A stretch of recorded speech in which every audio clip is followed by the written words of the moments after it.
Hello and welcome back to the College Football Fanatics podcast. Sorry, 1 second. Forgot to close the door. All right. Welcome back to the College Football Fanatics podcast. We are here. It is going to be week 14. We're going to be reviewing some of the championship games. We're going to be looking at the college football playoff rankings that came out last night. Those are the second to last rankings. The last rankings are the ones that tell you, what teams get in, and it's going to be a pretty good episode. So, this is episode 7 or 8, I think, on this channel. So, like always, there's going to be I shouldn't say like always, this is the first week we're doing it, but there's going to be a link in the description below to the official College Football Fanatics channel. We have extra content over there, so go check it out if you guys can. It would be much appreciated, and it's there's a lot of stuff over there. I take a lot of pride in that. I do more over there. There's more. There's 2 more episodes a week. There's a lot of different things going on. There's previews for the weekend. There's reviews of the weekend. We talk about different things like playoff expansion and stuff like that. So we'll be talking a little bit about playoff expansion today because obviously we're in the last couple of years of the 4-team playoff. But it'll be all right. And I think I'm more in the Joel Klatt camp instead of the Josh Pate camp, where I think playoff expansion is a good thing. I think it adds to the sport more than it takes away. So let's hop right into it. So talking about the college football playoffs, we had the College Football Playoff Committee release their week 13 or week 14 playoff rankings. And week 13 saw a lot of upsets, a lot of craziness happen, and a lot of really just weird things. I didn't think LSU was going to lose to Texas A&M, which forced them to drop 9 spots in this ranking. South Carolina was unranked. They beat Tennessee. They beat Clemson. Now they're 19. So it's those games where you're like, oh, there's no way. And then somehow, some way, the team pulls out a win, and you're like, well, didn't see that one coming. Those are the really truly great games. And it's with LSU losing to Texas A&M, a 4-7 team at the time. It's it really shows you that you really can't judge a team just based off of their rankings.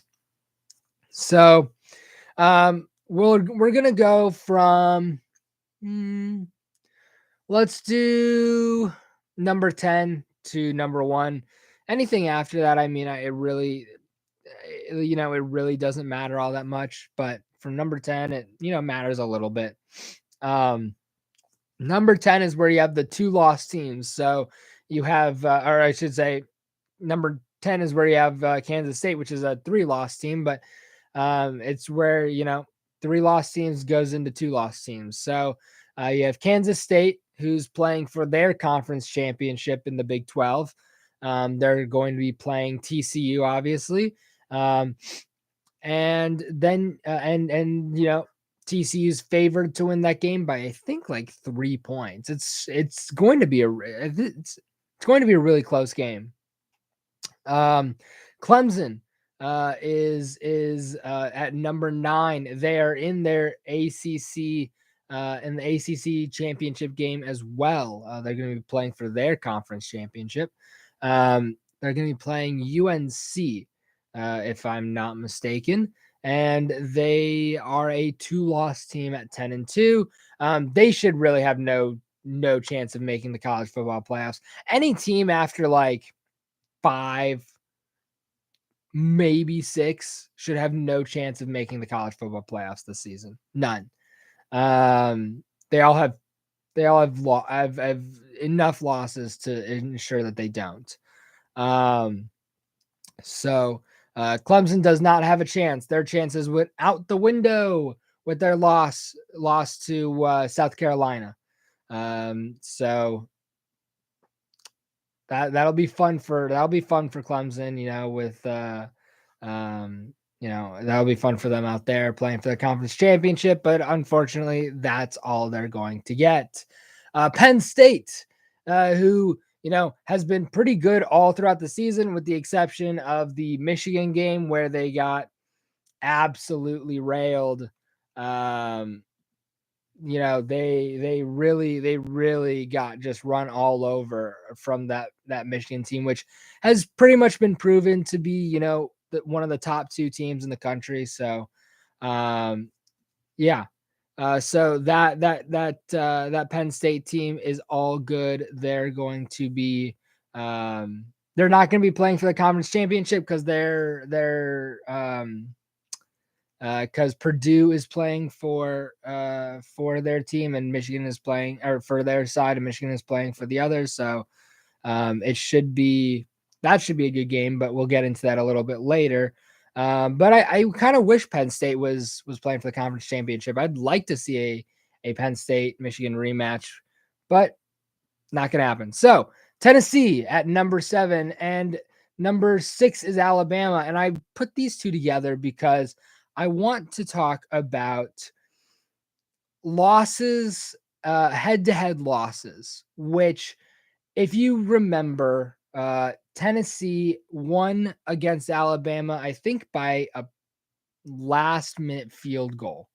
And it was a very close loss, or a very close win, I should say. And I believe, and Tennessee was at home too. So all of Alabama's losses have been at home, or away. Sorry, away. But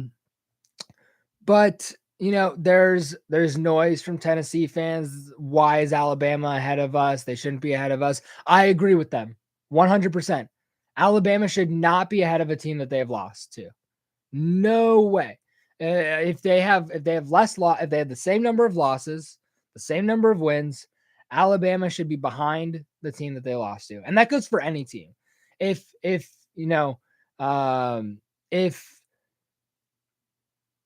say UC, I don't know, that's a bad example. Say Kansas and Kansas State were both 9-3, but Kansas lost to Kansas State. If Kansas was then placed above Kansas State, I'd be asking, why is this happening? There is no logical reason that this should be happening. Kansas lost to Kansas State, so it's the same. It's exactly the same principle. You lost in a head-to-head matchup, and I understand, I think the playoff committee is taking into account, the loss of Hendon Hooker to injury, but they really shouldn't. That shouldn't matter. What should matter is that Tennessee won against Alabama. Was it in the last minute? Yes. Was it a last-minute field goal? Yes. None of that matters. They still lost. So not too happy with that, how that shook out, but what can you do? Ohio State is there now at 11-1. Now, Ohio State's lost to Michigan. They got dominated pretty hard. They did not, it was not a pretty win. And I shouldn't say the first half was close. It was close. It was a good game in the first half. And then in the second half, Michigan started to physically dominate Ohio State, and Ohio State started to lose their composure. They started to get bad penalties. They started to get unsportsmanlike conducts. They got pass interference calls. They got holdings. They got a whole slew of penalties, both on offense and on defense. And that's an issue for a team if they're trying to win, especially if it's a close game. Those penalties really count. But not only that, there was a point in that game where Ohio State was at I think it was like their 35 or 40-yard line. I think it was in the fourth quarter. And they had gotten called back a bunch. It was like first and 35 when they lined up for their first down. And after that, after that, um, they spent the next 3 downs getting to like 4th and 5 or 4th and 6. They had a lot of success on that drive to get to where they wanted to be. But then Ryan Day goes ahead and decides to punt the ball when I think they were down by 2 scores. Like, I understand not wanting to play with the game, but you're already down 2 scores. It's not going to get much worse for you. It's, middle of the fourth quarter at this point. Go for it. Go for it. Do not, punt the ball away. I understand you don't want to give the ball up in your first half if you don't get it.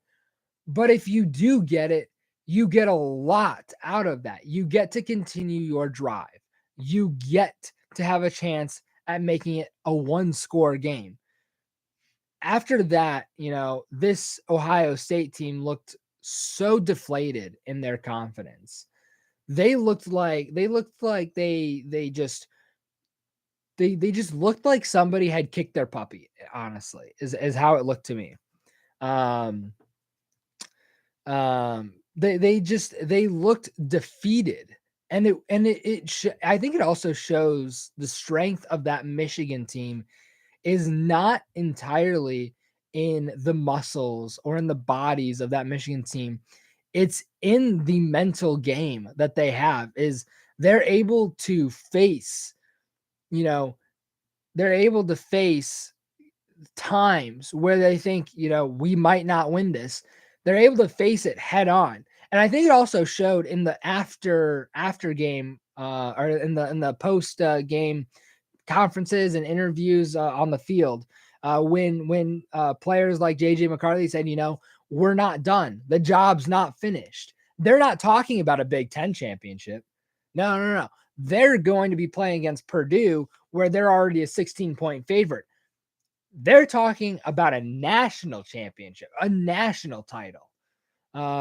Their ambitions do not end at the Big Ten, and nor should they. After a win that they just showed out against Ohio State, they are clearly a number 1 or number 2 team, and I'm going to get into that in just a few minutes here. But that mental fortitude that they show, I think, is something that will take them a long way, and it starts at the top. It starts with the guy who gets the snap every play of the game, and that's JJ McCarthy. For those of you that don't know, JJ McCarthy is the quarterback of Michigan. He is a sophomore. He was a 5-star recruit coming out of IMG Academy, but he previously played at Nazareth. I think it's Nazareth Academy. I believe he won them a state championship, if I'm not mistaken. But the idea is that the thing is that he shows great mental fortitude, and he's willing to lead his team. We were talking about a guy who has recently entered the portal last year, or who has recently entered the portal this year, Cade McNamara, who was the starting quarterback for Michigan last year. And he was one of the players that really led this team. And it was shown that his team also trusted him, and him being nominated as a team captain, which, he was later obviously replaced by JJ. But he's been out with an injury all season. So It'll be so, and now he's going to be transferring. We'll also talk about that a little later. But um, the fact that JJ being so young shows such fortitude, I think shows real promise for this Michigan football program, and in the next 2 years that they could likely have a national title. And if things keep going this way, there's no stopping this team. This team could reach unimaginable heights previously, and I'm excited to watch it as a Michigan fan. So. All right, at number 4 is USC. This USC team played really well against their crosstown rivals in UCLA. They played really well against Notre Dame, who has somehow, some way, um, um, has turned their program around from the beginning of the season, where they started off with, I think, 3 losses, um and although they have 4 losses, they had like 8 straight wins, I think. um so it was really interesting to see USC heavily beat Notre Dame. I thought the game was going to be a little closer than it was. I thought Notre Dame had a better defense. Um, but I will also say USC has not played a team with a defense that has a quality to them. They've played teams with okay defenses, with better than mediocre defenses. But the Pac-12, the division that UCLA and USC are both a part of currently, is not known for powerful defenses or strong defense. It's known for good offense. Clearly, they're scoring 40 points a game, uh, but it's not known for defense, and defensive play in the same way that the Big Ten or the SEC is. So when if USC makes it to the college football playoffs, when if they go up against, say, a Georgia or a Michigan, um, I think that they're going to truly struggle, because powerful as an offense is, defense wins championships, and it does. It 100% does. We have seen phenomenal Ohio State teams with all the offense in the world and terrible defense lose in the Big Ten. They've lost, well, I shouldn't say they've lost all that much in the Big Ten. They've only lost like 1 game in the Big Ten, or 2 games in the Big Ten. That's both to Michigan. So their losses come at the college football playoffs or in the bowl games. So it'll be very clear, that offense is not the only thing that is useful, essentially. So next up, TCU. TCU obviously 12-0. Just had a very dominant, probably the second most dominant win of the season, after Ohio State's win against Toledo, which I believe the score of that game was 77-10. I could be off by like a touchdown for Toledo, but I think it was 77-10. But TCU just dominated. Who was it? Texas Tech, maybe. I'm not. I can't remember, unfortunately. I'll have it just up here in a minute. So they dominated. Who was it? Iowa State. Sorry, my bad. Not Texas Tech. Iowa State. Um, in a really dominant performance. They really. I mean, there's no other way to put it. It was just from the first snap of the ball to the last run. TCU was just the better team, clearly the better team. All right, next up, Michigan and Georgia. And I also say these two names together because I disagree with the playoff committee's decision to keep Georgia. And when asked about it, one of the committee members said, we saw no reason whatsoever to, and I'm paraphrasing a little bit here, but we saw no reason whatsoever to move Georgia from its top spot. How about Michigan winning against the number one team by 21 points or 22 points? That's reason enough. 22 points is reason enough. Michigan has had by far the most dominant win of the season. And I am wearing a Michigan hat right now. So obviously I am a Michigan fan, but the fact still stands that Michigan has the most dominant win of the season. They have 2 wins against 2 top 10 teams. So, their strength of schedule has been steadily increasing. Yes, they don't have the greatest out of conference schedule, but look what they just did to the formerly number 2 team. Now the number 5 team. They destroyed them as well as they destroyed the number 8 team. So the fact that, the playoff committee has no reason to they say they have no reason to move Georgia from their top spot. Yes, they had a dominant win against Georgia. That was at home. Michigan went on the road to the Shoe, a place that is very hostile to a Michigan team, to any Michigan team, and won by 22 points. So, yeah. I want to talk Cade McNamara. I want to talk about 2 very notable new introductees to the transfer portal, is how I'll put it. Named Cade McNamara and I think it's Carson Card. I'll have to look that up. I can't remember. After Quinn Ewers went down in the Texas game, Card followed up. And what is his? I can't remember his first name. Sorry, I'm looking it up right now so that I don't get it wrong.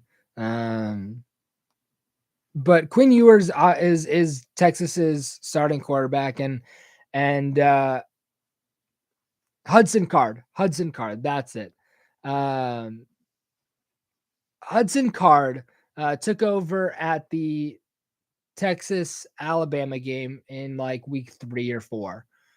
And he showed a lot of very good college football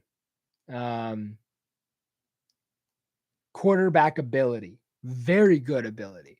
Now, is he as good as Quinn Ewers? No. Does he have a chance while Quinn Ewers is a quarterback at Texas to play for Texas as the starter? Unless Quinn Ewers is injured? No. So it's smart for him to enter the transfer portal. He showed what he could do against Alabama, as well as several other games. I believe he played for 2 or 3 weeks before Quinn Ewers was able to come back and finish the season. So, any team I think will be happy to have him. He could go to almost any team. And I don't want to make a prediction yet on, where he might go. I don't know. I don't know him. I don't know, where he might be looking at. But one person I do know that has entered the transfer portal recently, Cade McNamara. So Cade McNamara was the starting quarterback for Michigan last season. He is a Big Ten championship quarterback. He is a college football playoff quarterback. He came in and he won his job, and then he lost it this year. And he also got injured. So he hasn't been able to play at all this season, almost at all this season. He hasn't been able to play since I think like week 3. And so he has entered the portal because I think he also knows that behind JJ McCarthy, there's pretty much no chance that he's going to be able to get into the starting position here at Michigan.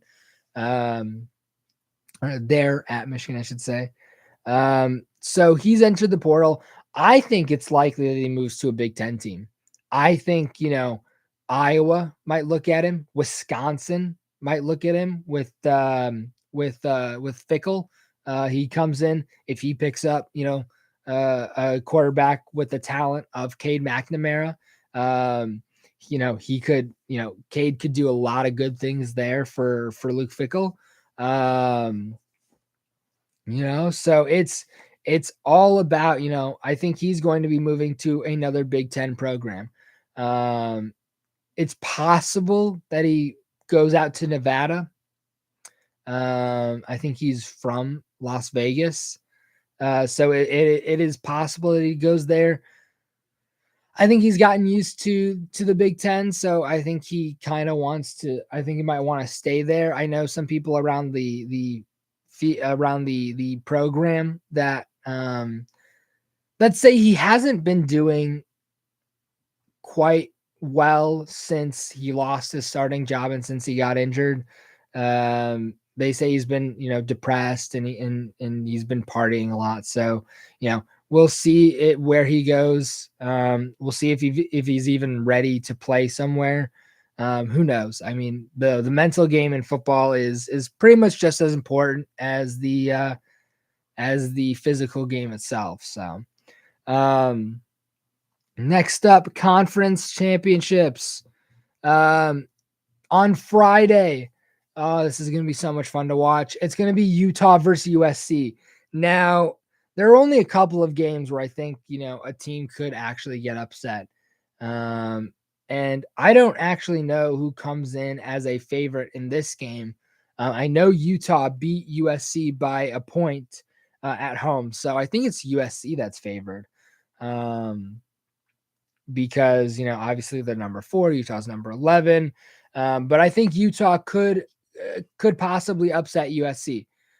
So keep an eye out on that game for the Pac-12 championship.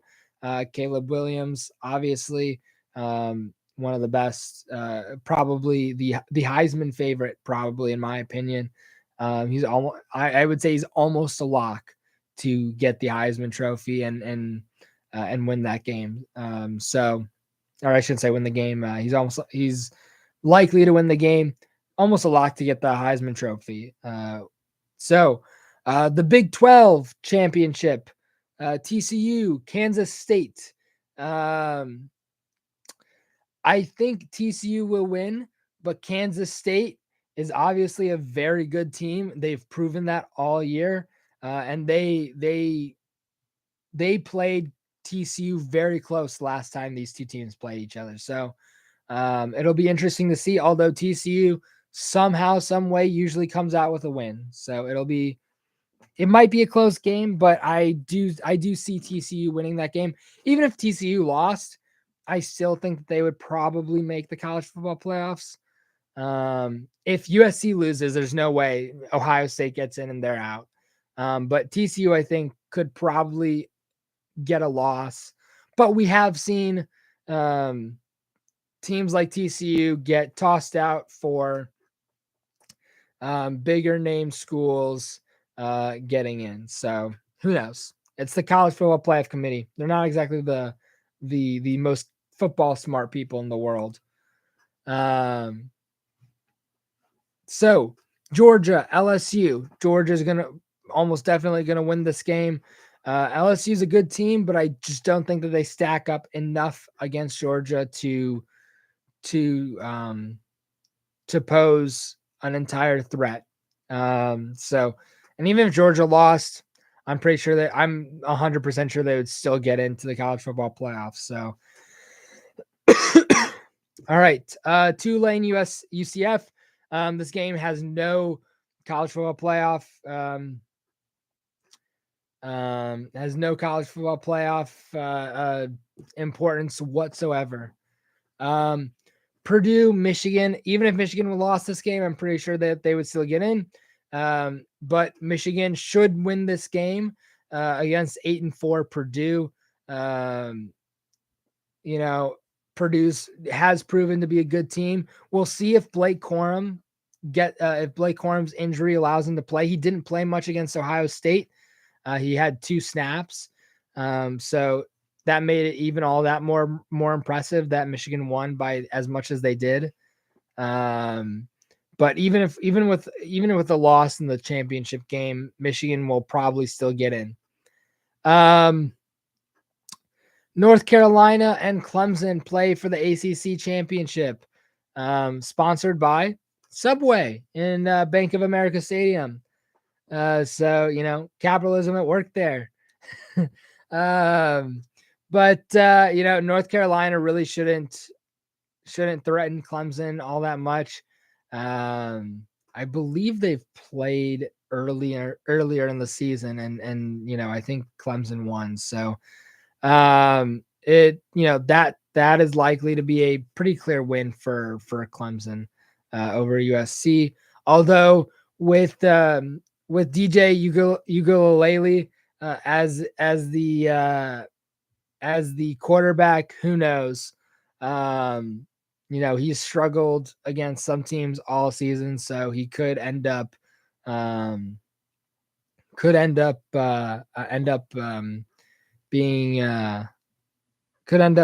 losing his team that game. So all right, so that is all that I'm going to be talking about this week, this Wednesday episode here. Follow us on our main channel to get more content. We release an episode every Monday and Friday, and they're pretty good episodes in my opinion. There's a lot more time and effort that goes into them, things like that. So, I hope you guys join me over there. I hope you guys have enjoyed listening to this episode. It should be, this weekend should be a lot of fun to watch these championship games. I'll do a breakdown of each of them, on each of my channels, or I should say on my other channel. I'll probably end up talking about them here, but I'll probably talk about the playoffs more, because we'll have our teams all set in stone at that point. So I will see you guys next week, and thanks for listening. I hope you guys have a great day. Please like and subscribe to the WIUR Gales Radio channel.